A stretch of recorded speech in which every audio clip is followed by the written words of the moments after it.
JBN, we keep you informed. Salesman robbed in St. Elizabeth, man charged. 21-year-old Amikel Gray of Brownsville District, St. Elizabeth, was charged with the offences of robbery with aggravation and illegal possession of firearm following an incident on the Southfield Main Road in the parish on Friday, May 15. Reports are that about 5:45 p.m., Gray held up 3 salesmen who were traveling in a white Isuzu pickup truck with a gun. The driver of the pickup truck ran after Gray demanded money. Gray then took a brown paper bag containing money from the vehicle and fled the scene on a motorcycle. On the return of the driver, it was discovered that the brown paper bag containing approximately 400,000 Jamaican dollars was stolen.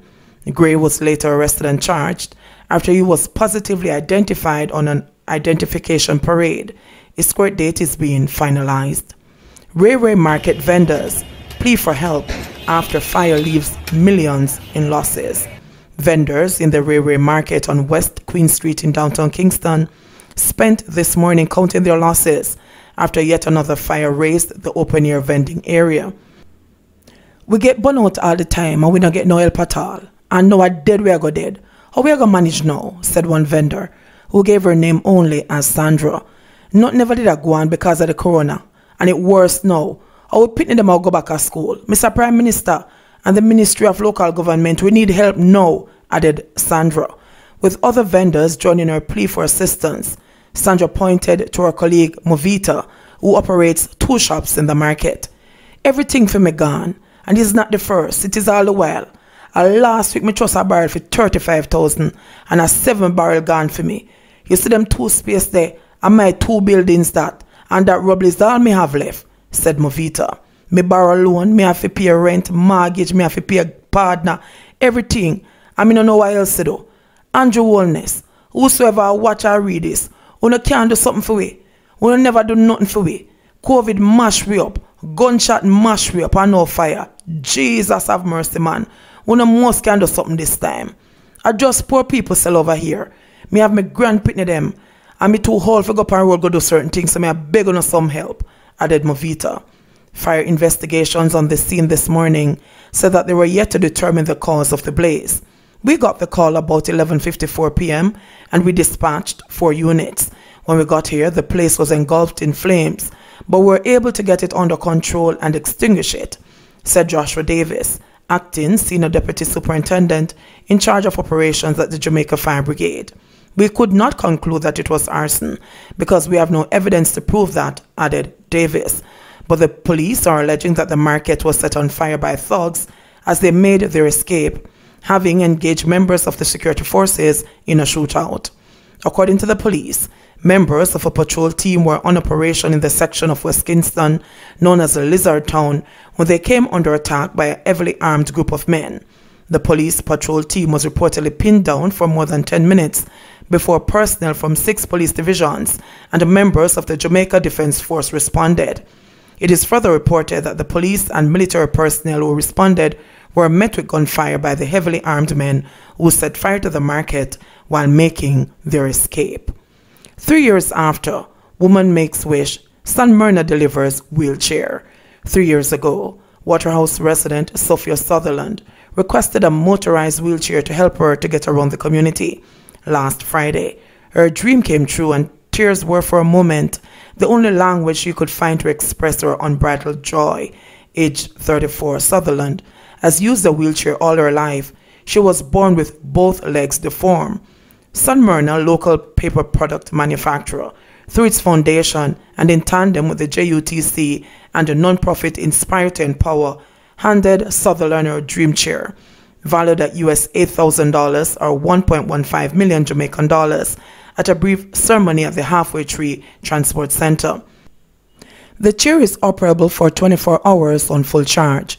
Sutherland was elated with the gift. For a moment, she said nothing as tears flowed down her cheeks.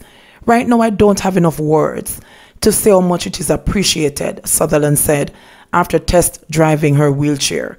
For years, Sutherland said she has been struggling with maneuvering the manual wheelchair that left her hands blistered and muscles strained. "I used to go everywhere, wheeling myself around Waterhouse, and God knows sometimes I get so tired that I would cry. No, it will be different, said Sutherland.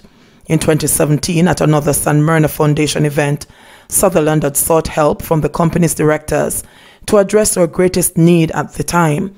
It took them 3 years, but she said it was worth the wait. San Myrna Foundation President Virus Clark Ellis said it was just a matter of time for the foundation to grant Sutherland's wish. Today, we are delivering care packages to disabled children, and this is how we show Sophia we care. She had asked us a few years ago for this, and we're just delighted to be able to do it, Clark Ellis noted. We are reaching out to our disabled community because they tend to be forgotten sometimes. We have built a relationship with them over the years, she added. Brothers Mark and Robert White own the paper manufacturing company and are directors. They said that granting Sutherland her wish gives them the ultimate pleasure. This is definitely what philanthropy is all about, giving back to the community.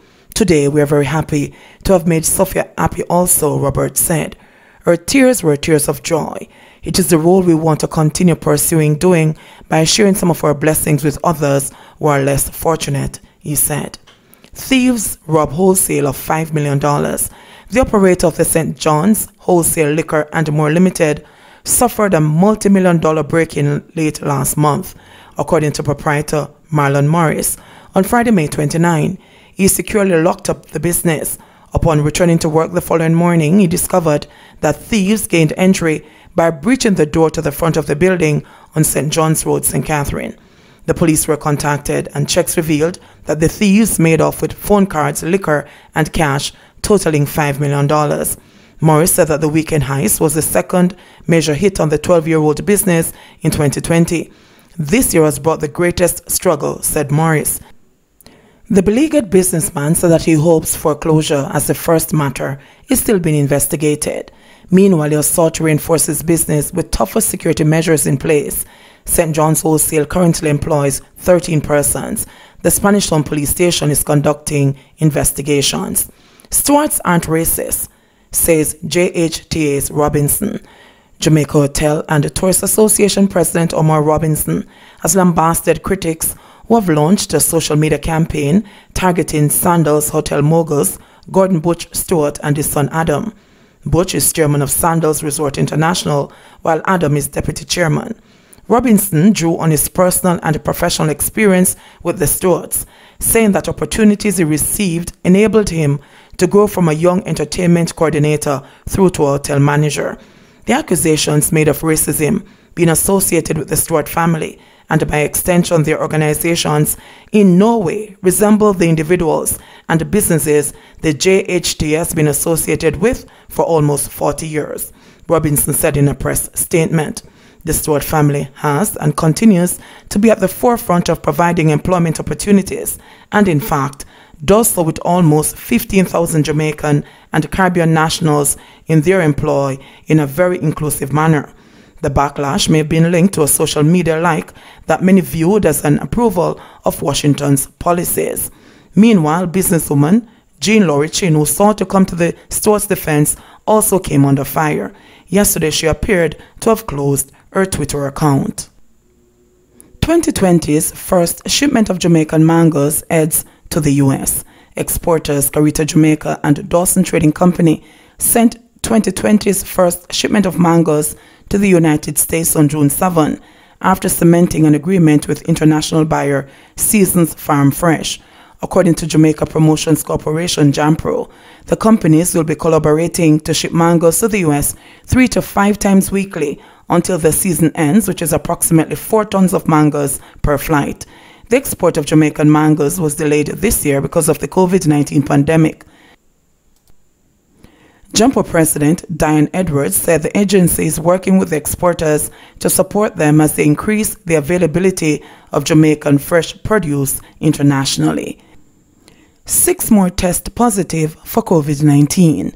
The Ministry of Health and Wellness is reporting that Jamaica has recorded another 6 cases of COVID-19 in the last 24 hours. This brings the total number of confirmed cases in the country to 605. The new cases are all imported. The ministry said 3 of the individuals in question came into the island on a flight from the United States. 1 on a flight from the United Kingdom, and 2 from a cruise ship that arrived at the Falmouth Pier recently. They range in age from 24 to 54 years and are comprised of 5 females and 1 male. 2 of them have addresses in St. Elizabeth, while the others have addresses in Manchester, St. James, Portland, and St. Catherine. The total number of recoveries to date remains at 405. JBN, we keep you informed. Please remember to subscribe, like, share, leave us a comment, and click the notification bell to receive our daily news items.